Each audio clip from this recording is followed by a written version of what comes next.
Olá, sejam todos muito bem-vindos. O videocast do Comunidade Sicoob está no ar, pode entrar. Olá, hoje vamos falar sobre investimentos, um assunto super importante para quem quer independência financeira, realizações e conquistar novos objetivos. E quem está aqui com a gente hoje vai nos ajudar com esse assunto é Andressa Zamprogno, gerente regional do Sicoob Conexão, e Felipe Storck, economista-chefe do IBF e professor da FUCAP. Sejam muito bem-vindos. Obrigada. Muito obrigado pelo convite. Obrigado por estarem aqui. Trouxe um dado aqui para a gente começar a conversar, né? A gente tem um raio-x do investidor, né? Estamos na 8ª edição do raio-x do investidor, que fez um recorte aí de 2024, mostrando que 37% da população investe, né?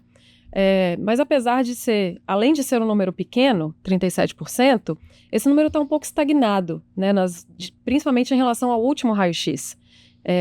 A gente pode, Felipe, trazer uma análise sobre esse número, de que isso é falta de cultura em investimento ou é um reflexo do momento da economia que a gente está vivendo nos últimos anos? Eu acho que é um pouco de cada coisa, na verdade, né? Porque o Brasil ele vive em crises econômicas, então a gente está passando por um momento em que o PIB está crescendo, mas a gente tem uma inflação muito alta, foi uma inflação de alimentos recentemente, então isso pesa muito para as pessoas, principalmente para as pessoas de mais baixa renda, pessoas que têm um pouco de recurso mais limitado e que precisa suprir essas necessidades básicas primeiro, antes de pensar em investir.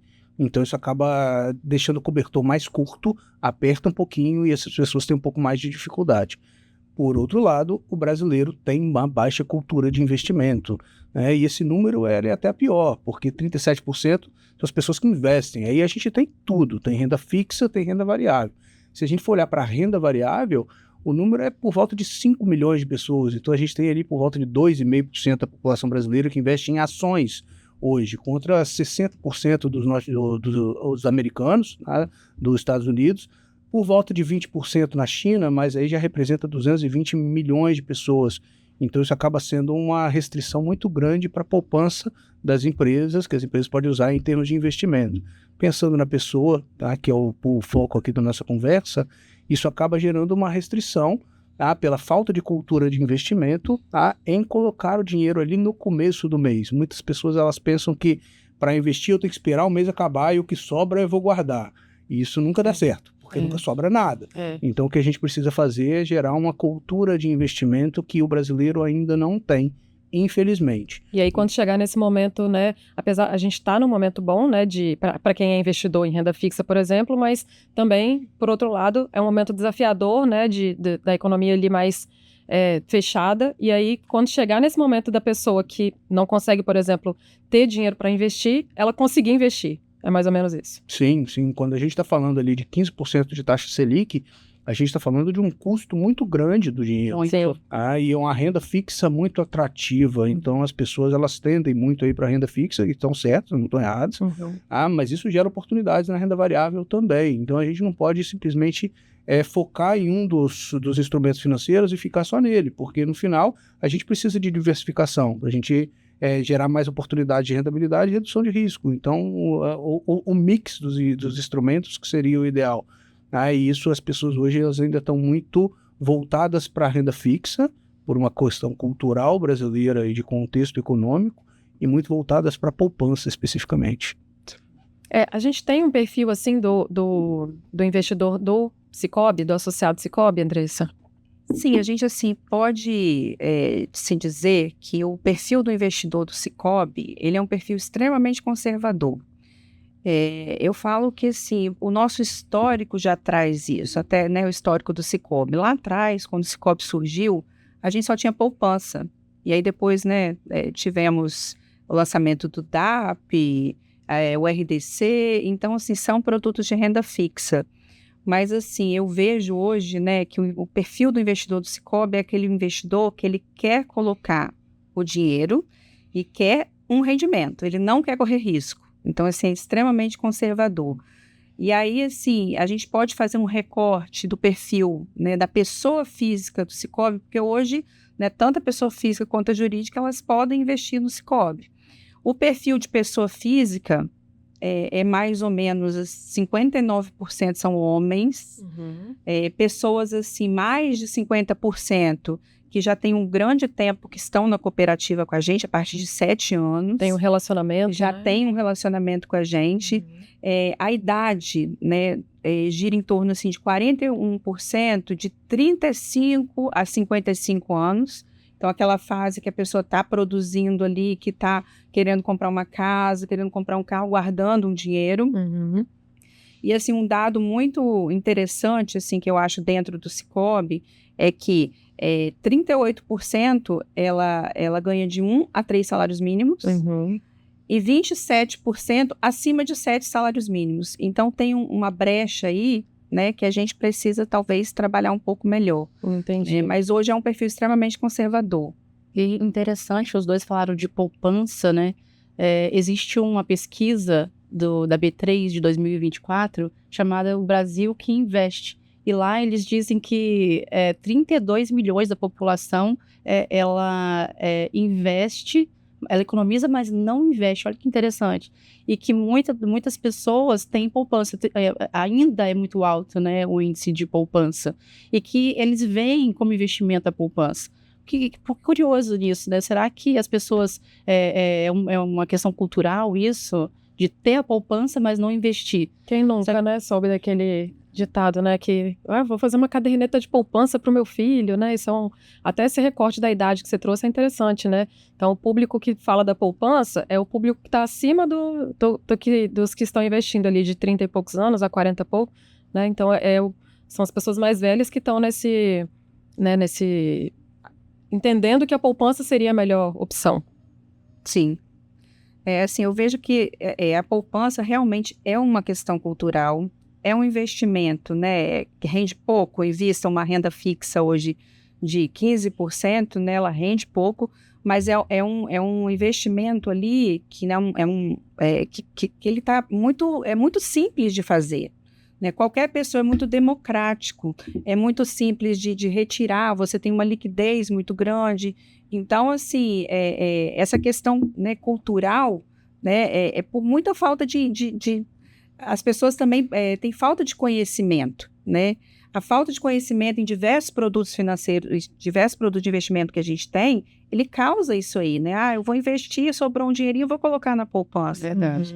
E a segurança conta muito, né? E aquilo que você falou, Sim. Eu quero ver quanto que eu vou ganhar, quanto eu investi hoje, né? Exatamente.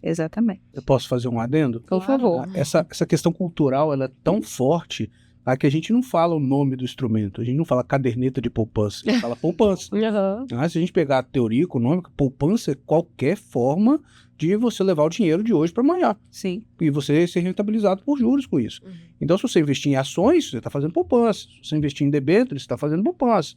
Agora a gente fala da caderneta de poupança, porque isso foi ensinado para a gente. Sim. Na década de 80, com hiperinflação, a poupança era o instrumento mais fácil de você garantir aquele patrimônio que você tinha. Você recebia o jurozinho lá pequenininho e uma correção monetária enorme. Então parecia que era uma coisa muito boa, quando na verdade a gente estava simplesmente pagando a inflação.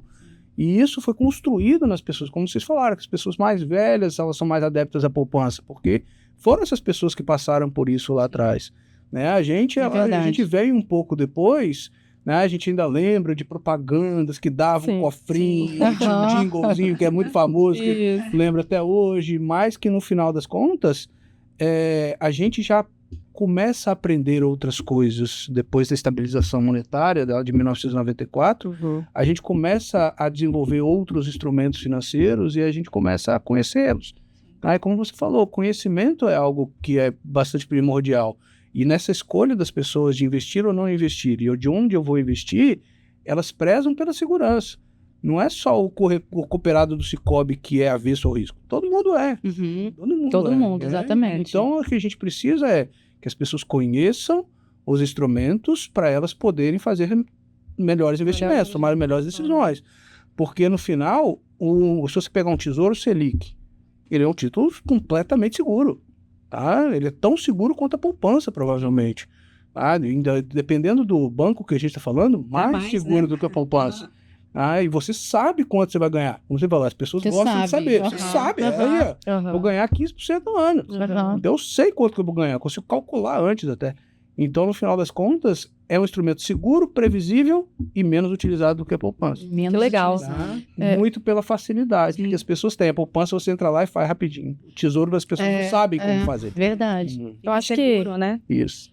eu quero muito falar também sobre essa questão da educação, né, da educação financeira, de você saber ter acesso à informação e tal, mas eu queria trazer esse ponto aí sobre perfil de investidor. Como é que eu fico sabendo qual que é o meu perfil, se eu posso investir em renda fixa, em tesouro, renda variável, enfim, letra financeira? Como é que eu fico sabendo, assim, resumidamente, né, conceito?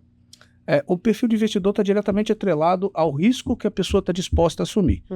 Então, pessoas que têm o perfil arrojado são pessoas que estão dispostas a assumir mais risco, buscando maior rentabilidade. Não é a maior parte das pessoas. A maior parte das pessoas vai ser moderada quando já tem um pouco de conhecimento sobre investimento e vai ser conservador quando não tem conhecimento. E aí, quando você fala conservador, a renda fixa é mais ou menos isso? São instrumentos que são mais previsíveis, então pagam menos. Então você abre mão de rentabilidade para você evitar risco. Sim. E aí você vai ter instrumentos de renda fixa especificamente. Nem todos. Tem renda fixa, mesmo na renda fixa você tem uns que são mais ou menos arriscados. Tem atrelado a prazos também, né? E isso aí tudo interfere no perfil do investidor. Então, se eu preciso do recurso, quer dizer, ter o recurso disponível em X dias, eu contrato um tipo de investimento. Se eu posso deixar esse dinheiro, né? Se eu não preciso me comprometer com ele a curto prazo, aí o rendimento é maior e o valor fica retido por mais tempo. É mais ou menos assim que funciona, né? Sim. Esse tipo de investimento. Não, pode. Tá, então você tem a construção do instrumento financeiro, a modelagem dele, ela vai ter uma relação de risco-retorno e vai ter uma relação de prazo e retorno. Então você pode pensar para que você quer fazer a poupança. Então, se você quer fazer uma poupança de emergência, você precisa de uma liquidez muito rápida. Sim. Porque você tem alguém passando mal, você precisa pagar o hospital. Então, você precisa de investimentos que fazem essa transformação do investimento em dinheiro de forma mais rápida. Se você está pensando em aposentadoria, você pode pegar um instrumento que você só vai tirar o dinheiro daqui a 10 anos, Sim. 15 anos. Você quer viajar, pagar uma faculdade para um filho, né, no futuro. Justamente. Tudo isso então, assim, a viagem ainda é mais curta, né? Porque você fala assim, eu quero viajar ano que vem. A faculdade do meu filho não, ela é daqui a 10 anos, é daqui a 5 anos. Então, você vai adequando o seu investimento de acordo com a necessidade que você tem para o dinheiro, a rentabilidade e o risco, né? De acordo com o perfil de cada um. Bacana. No Sicoob, a gente tem a possibilidade também de conhecer o nosso perfil de investidor. Sim. Não é isso? Sim, no Sicoob hoje a gente pode se dizer que o portfólio de investimento do Sicoob é um portfólio bem completo. Né? Quando você vai fazer a primeira aplicação do Sicoob, obrigatoriamente você tem que preencher o perfil do investidor para você saber se você é conservador, moderado ou arrojado. Né? E aí, assim, você tem diversas aplicações ali dentro do próprio aplicativo. Então, assim, na palma da sua mão, você consegue, né, aplicar em poupança, aplicar em RDC, aplicar em fundos de investimento, aplicar em ações, que nós temos o home broking também.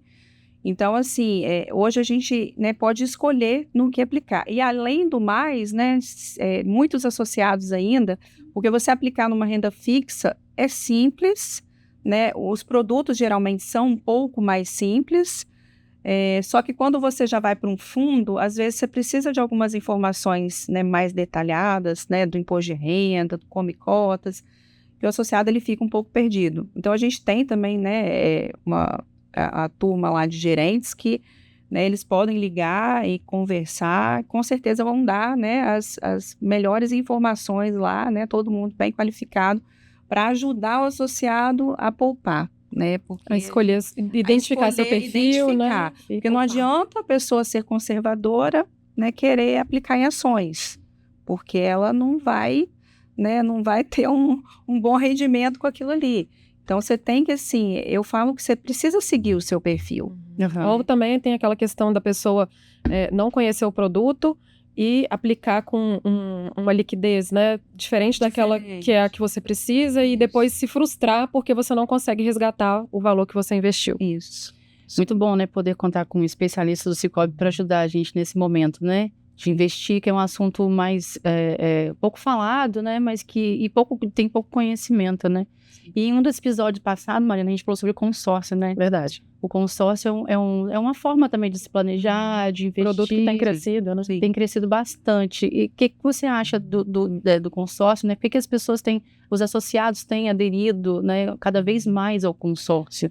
O que acontece? Quando a Selic, né, chega num patamar desse que está, né, automaticamente o que acontece? A gente tem um aumento de procura pelo consórcio. Uhum. Principalmente daquele associado que ele está assim com 50% do valor para dar de entrada e ele estava precisando de financiar uma beiradinha. Então, a gente tem essa procura, né, do produto. E além disso, né, a gente tem um time que tem um relacionamento muito próximo com o associado, de conversar, de saber dos sonhos dele, de saber da família. E aí a gente pode encaixar, né, e ofertando, né, o produto que o associado precisa. Aí realmente assim, o consórcio ele veio com muita força, né, por conta dessa questão, né, da Selic em alta, ninguém quer pagar juros altos. Então, a gente realmente tem essa procura, né? Inclusive até os lances ficam maiores, não tem jeito, né? Mas assim, é um produto de um planejamento, né, excelente, né? Eu não fico sem um consórcio. É interessante você trazer essa realidade do consórcio, das agências, porque a gente, né, quando a gente fala de consórcio, a gente também está falando de educação financeira, né? De não privilegiar o imediatismo, né? A gente tem aí referências de dados de que hoje não existe educação, não é que não existe, né? Mas o índice de educação financeira, né, dos estudantes, por exemplo, é muito baixo. E aí isso, né, gera todo esse movimento aí da gente não saber, não ter esse contato desde a infância, a adolescência, a juventude, e aí se tornar um adulto que não sabe investir porque não foi ensinado. Fala um pouquinho pra gente, Andressa, sobre o trabalho do Sicoob nesse sentido de ter diversas ações de educação financeira, né? Sim. A gente participa muito, né, assim, principalmente, né, em escola de segundo grau, desde o pequenininho lá da creche, contando as historinhas do Caio, né, e dentro da agência. Eu falo que hoje, na instituição financeira, a gente, né, oferece praticamente os mesmos produtos, todas elas, só que o que a gente tem de diferencial é ajudar o associado na vida financeira dele e escolher o melhor produto, o melhor crédito, o melhor investimento. E em relação a investimento, eu fui gerente de agência há muitos anos e, assim, todo o associado que eu conseguia, né, conversar, mesmo que pouquinho, né, eu fazia uma aplicação programada para ele. E aí, no final, assim, de um ano, ele tinha lá, às vezes, 2, 3, 5 mil reais, ele vinha, agradecia. É muito bacana, assim. Então, eu acho que, assim, quem está numa instituição financeira, ele tem por obrigação ajudar as pessoas a trabalhar melhor com dinheiro. Esse trabalho cultural é importante, né, Felipe? Com certeza, que como você falou, a gente não é educado de criança a mexer com dinheiro, a fazer o acompanhamento de um orçamento pessoal, para a gente entender para onde que vão nossas despesas.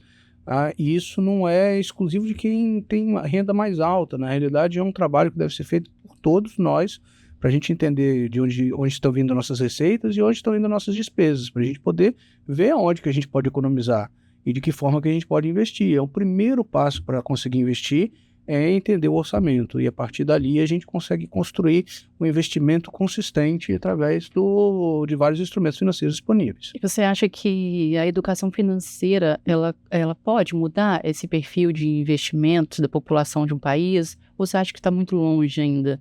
Eu acho que pode, porque na realidade o primeiro movimento para as pessoas começarem a investir mais, elas entenderem como é que funciona. Como que acontece? Entender como é que funciona juros sobre juros, entender como que funciona a rentabilidade, o risco, entender que investir não é aposta, que investir no final das contas é um trabalho que você deve fazer de forma consistente, periodicamente, para você ir construindo patrimônio, que não é fácil, Mas é possível e acessível para todo mundo. Não precisa entrar com muito dinheiro. Você consegue fazer investimentos pequenos, periodicamente, e isso vai construindo patrimônio. E aí, a partir de um determinado momento, que você começa a ver o resultado, chega lá no final do ano, você vê 2.000, no ano seguinte você vê 5, e você começa a entender que aquilo ali é para você também e que aquilo ali funciona.